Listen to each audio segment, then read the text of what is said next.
joining me today. We're continuing our study of John's Gospel, and today we'll be looking at chapter 11. Will you pray with me as we start?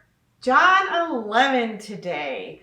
Last week we left Jesus with the tension reaching quite high with the religious leaders after he was teaching in the temple and talking about how he's the good shepherd and all of that. They tried to pick up stones to stone him, but Jesus withdraws to the wilderness. And we're told at the end of chapter 10, he has gone back across the Jordan to the place where John had been baptizing in the early days. So perhaps about a day's journey or so from Jerusalem.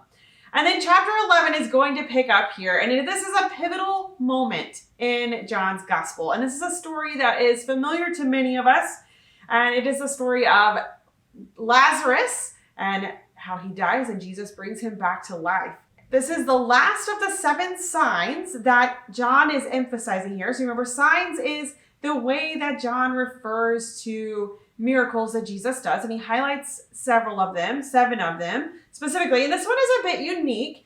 What we've seen previously in John's gospel, Jesus will do a sign, perform a sign, and then it's usually followed by a discourse, teaching section that deals with something to deal with that sign. Well, here we're not going to find a discourse like we have seen previously. Instead, it's going to be kind of woven throughout this chapter.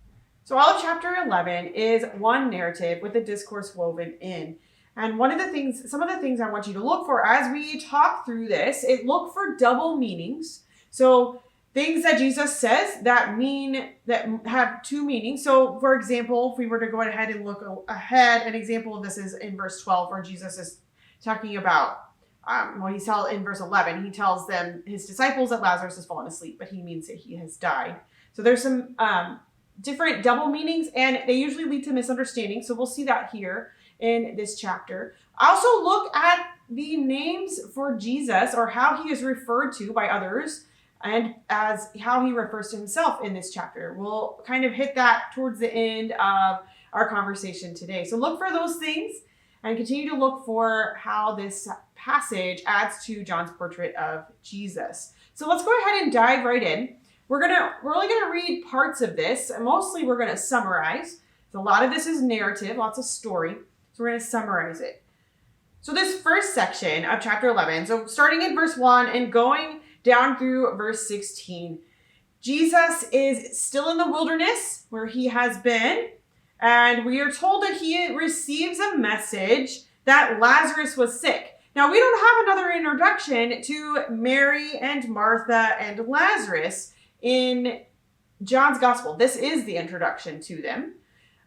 They show up in Luke 10, so we see them other places, but we know that they were an important family to Jesus. He had a close relationship with them. So a man named Lazarus was sick, and they lived in Bethany, which is a village that was about 1.5 miles from Jerusalem. So you would go over the Mount of Olives, which was on the east side of Jerusalem, over the Mount of Olives to Bethany. So a very short journey, and Jesus will return there. And we will see as we go forward in our study of John, that is somewhere he goes during that last week leading up to his crucifixion. One of the other things we find out here, right at the very beginning of this section, is that Mary is the one who is known for pouring perfume on the Lord and wiping his feet with her hair. The interesting thing about this, though, is John introduces her that way here, but he does not tell that story until chapter 12. So we'll see that in our conversation for next week, where he is anointed at Bethany. So they are well known to Jesus and probably would have been well known to John's readers. He just assumes we know who they are. We are also told that Jesus loves this family. If you look at verse 3, the sisters sent word to Jesus, "Lord, the one you love is sick."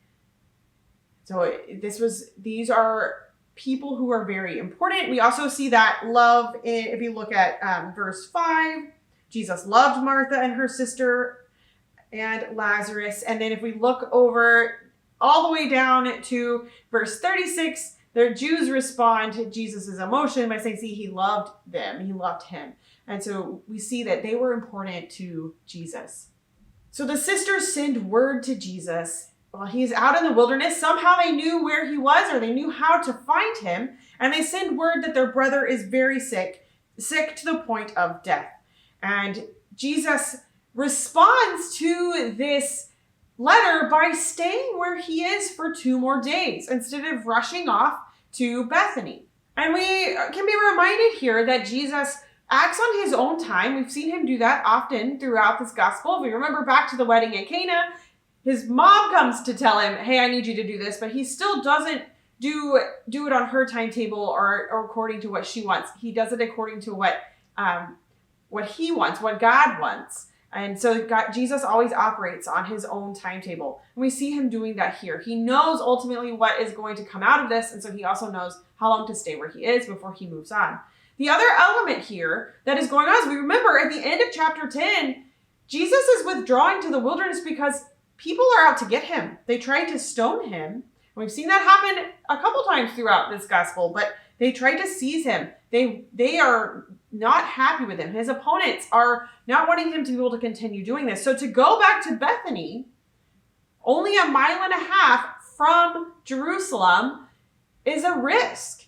And we see his disciples give voice to that risk if we look down at verse 8. But Rabbi, this is how they respond when Jesus says they're going to go back to Judea. A short while ago, the Jews there tried to stone you, and yet you're going back. And then further on, we see Thomas saying to the rest of the disciples in verse 16, let us also go that we may die with him. They know that it is going to be risky for them to return to Jerusalem, to that area, because people are out looking for Jesus, actively seeking to arrest him and most likely kill him is what they're thinking at this point. And I already referred to this misunderstanding that we see here, because the disciples are very confused. They don't really understand what Jesus means when he says, our friend Lazarus has fallen asleep, but I'm going there to wake him up. And the disciples are saying, but if he's just asleep, then he's going to get better. So why do we need to go and put ourselves at risk?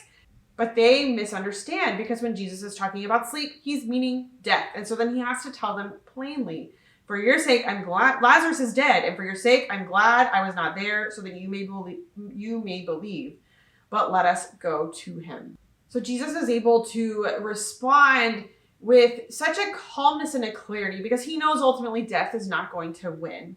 And he is going to go there and bring Lazarus back. But his disciples are just, how would you feel if you were one of the disciples? I know I would have been a little scared, probably. I don't know if I would have been super gung-ho to follow along, but at the same time, they probably were also a little bit curious. Well, what's going to happen? What's he going to do when he gets there? You can hear a little bit of that curiosity. I mean, Thomas is saying, well, let's go ahead and go. We'll just die with him. It would have been a hard decision. It would have been a hard thing to follow.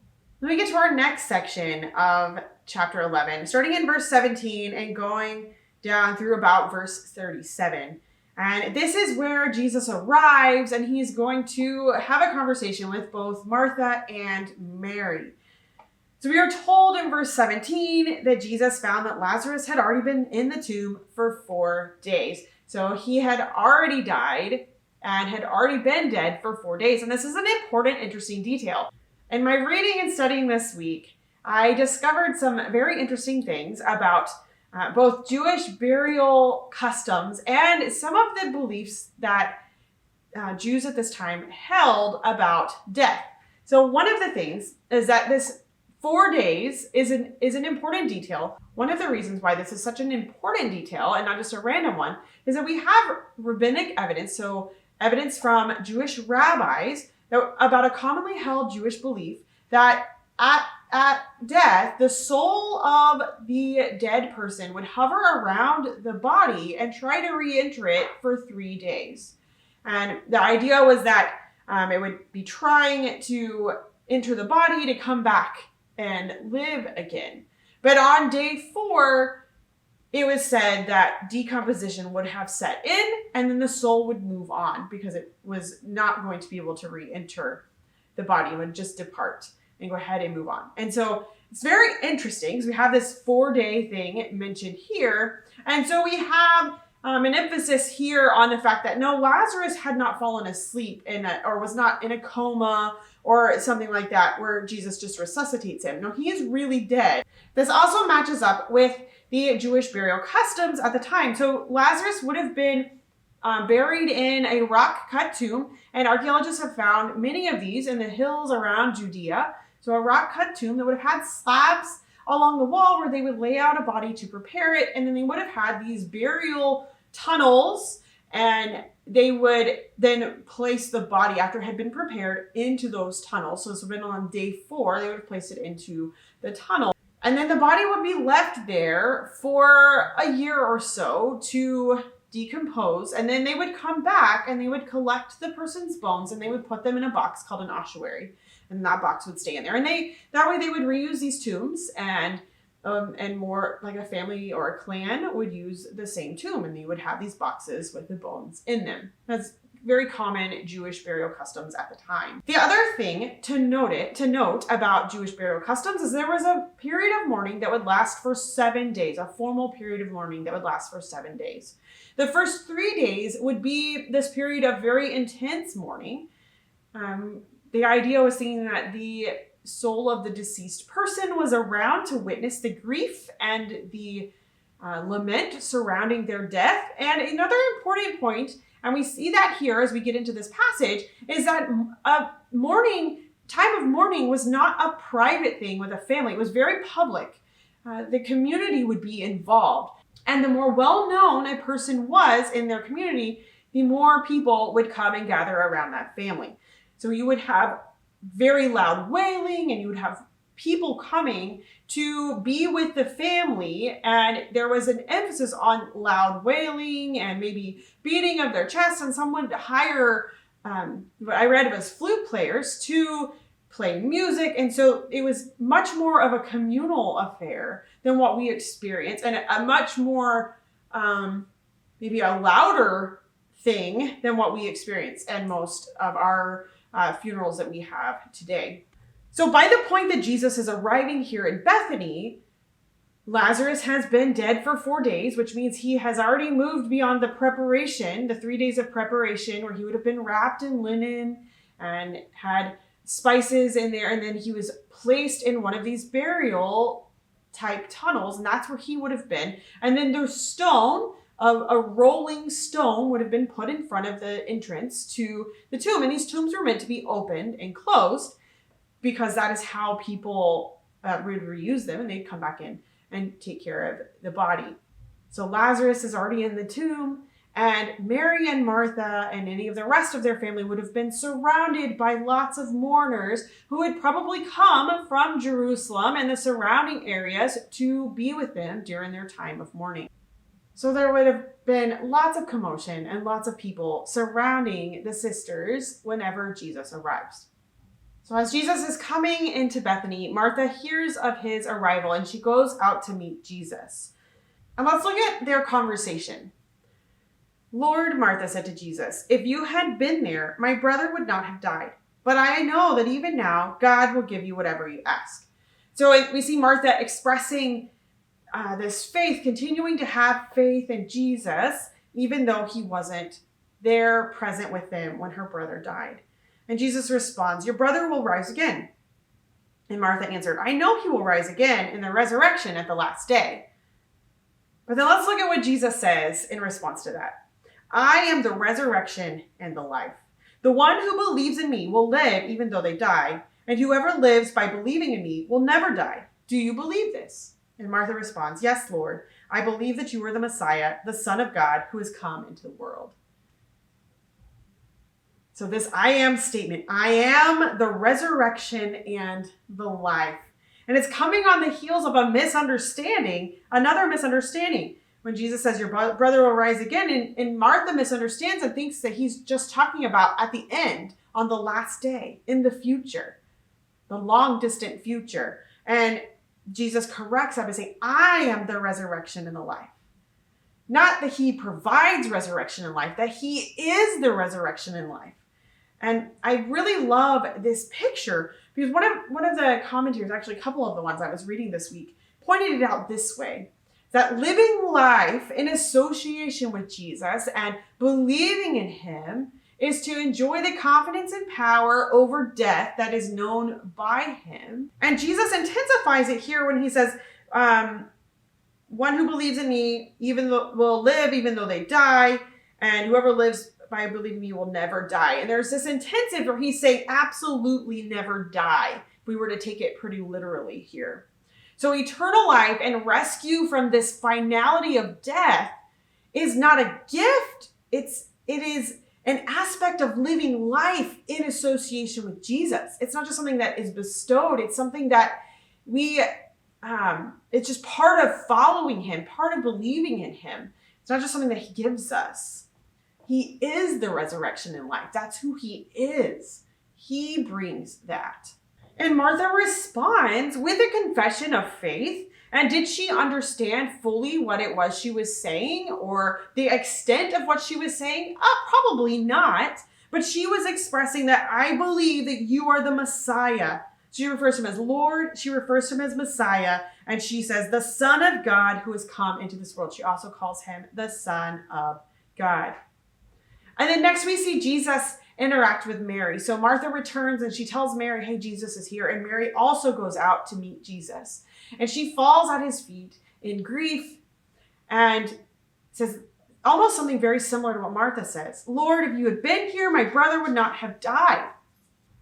And she is just weeping and wailing. And some of the Jews who were with them had followed her. And he sees all of this weeping. Jesus does. Look at verse 33. When Jesus saw her weeping and the Jews who had come along with her also weeping, this wouldn't have been quiet. This would have been loud wailing. He was deeply moved in spirit and troubled. If we think about this, and to read some of it in Greek and look at some of the other English translations, it's not just, he was moved. It's he was moved with indignation. He was angry not at Mary and not at the Jews and their grief. He was angry at death. He's coming face to face with the ruler of this world, and the ruler of this world wreaks havoc on this world and on people. And death is a part of that. And here is Jesus, the resurrection and the life, coming face to face with the havoc that the ruler of this world is wreaking on people he cares about. And Jesus is moved with indignation, and he is deeply troubled because he is coming face to face with the power he came to destroy. And we see in verse 35, he responds and he's weeping. That emotion just bubbles over into that. And the Jews there misunderstand and they think he just is weeping because he loved Lazarus. Well, and he loved this family, and certainly that was part of it and part of how he was feeling. But even more, he is coming face to face with death, and he knows that he will defeat it. And he is just angry at what it is doing to people. And now we move to the actual sign itself. And Jesus wants to go to the tomb. He says he's once more deeply moved, and he came to the tomb, and it was a cave with a stone laid across the entrance, what we just talked about. And he asked for the stone to be removed. And Martha saying, no. This time there is a bad odor because he has been there for 4 days. The idea is that decomposition would have set in. But Jesus said, did I not tell you, this is verse 40, that if you believe, you will see the glory of God? And so they took away the stone, and Jesus takes this posture of prayer. He's looking up. So a common Jewish posture of prayer would be to be praying, looking up with hands upraised. And so we see Jesus taking that kind of a posture and saying out loud to God, Father, I thank you that you have heard me. I knew that you always hear me, but I said this for the benefit of the people standing here, that they may believe that you sent me. So Jesus prays to God and emphasizes that he is working in concert with God the Father and God's will. And he is saying this for the benefit of those who are standing there, who are watching this whole thing. We were told in verse 43 that he cries out with a loud voice, Lazarus, come out. And this voice, we can hear this loud voice of authority. If you look back over at chapter 5, look down at verse 25. says, "Very truly I tell you, a time is coming and has now come when the dead will hear the voice of the Son of God, and those who hear will live." So he cries out with this authoritative, loud voice, and Lazarus comes out of the tomb with his hands and his feet wrapped with strips of cloth and a cloth around his face. This matches the burial customs where they would have wrapped his limbs and then they would have wrapped a cloth around his face and tied his jaw shut. So Jesus orders that all of that be removed and he be set free. Let him go. Can you imagine standing there and watching this whole thing happen? This man that you knew was dead because you came whenever you heard he was sick, or you heard that he was in distress and his family was in distress. So you're a person who is in mourning with this family, and you were standing there and now he's coming out of the tomb? That just doesn't happen. Who is this Jesus? In the closing section of this chapter, we get some of the responses to this miraculous sign. Verse 45 tells us that many of the Jews who had come to visit Mary and had seen what Jesus did believed in him. They found a place of faith. But then some people went back and told the Pharisees what had happened. And this caused the chief priests and the Pharisees to call a meeting of the Sanhedrin, or the Jewish ruling council. And what we hear in this conversation is a whole lot of fear. And lest we be come down too hard on them, let's put it in perspective for just a moment. So the Jews are being occupied by a conquering power, Rome. And they are being ruled by this power, Rome. And there is this tenuous peace between them. And their overarching concern, is that if there is too much rabble rousing, or too many people are saying there's a Messiah here, or too many people are flocking to him, that Rome will come in and try to suppress this. And they will end up losing the temple. They'll lose their right to worship as they know they're supposed to. And Rome is just going to completely take over. And so that is where their fear, I think, is coming from in a lot of ways. So we know Caiaphas, he was the high priest, and he's mentioned here. He was the high priest from year 18 to 36 AD. And his time in power overlapped with Pilate, who's going to show up here in a few chapters. And Pilate ruled in Jerusalem from 26 to 36 AD. So they overlapped each other, and they tried to work together as best as they could to forge this peace and political stability in their area. That was something that they definitely tried to do.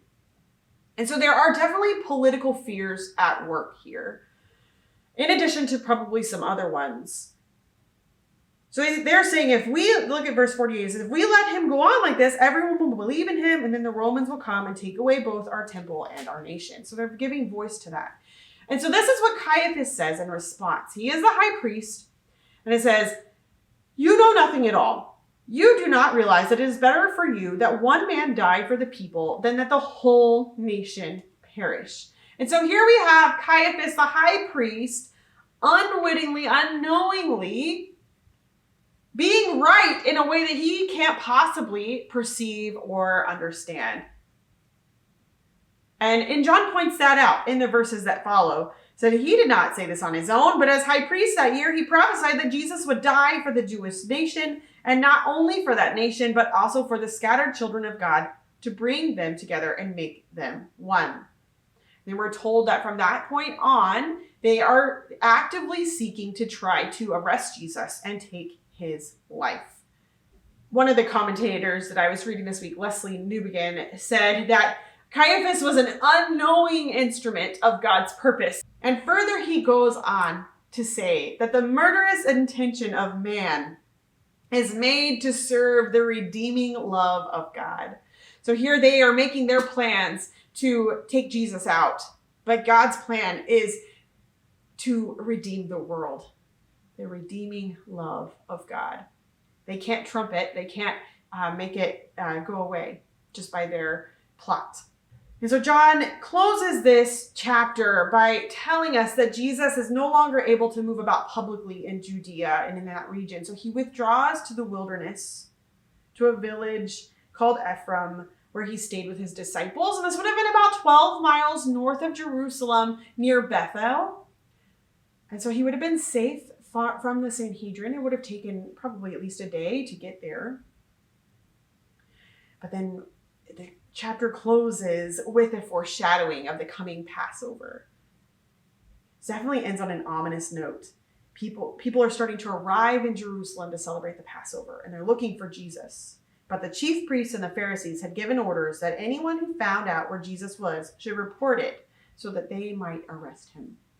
Definitely ends on an ominous note, doesn't it? And we know the rest of the story, so we know what's coming. That foreshadowing, though, John likes to give us some foreshadowing. He likes to kind of heighten that intensity in the story.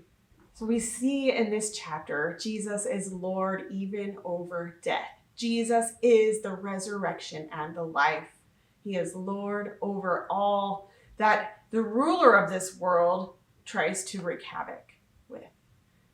That is an awesome thing to dwell on and to think about, and just kind of let the reality of that set in. Our world is so broken, and there is so much evil and death in our world.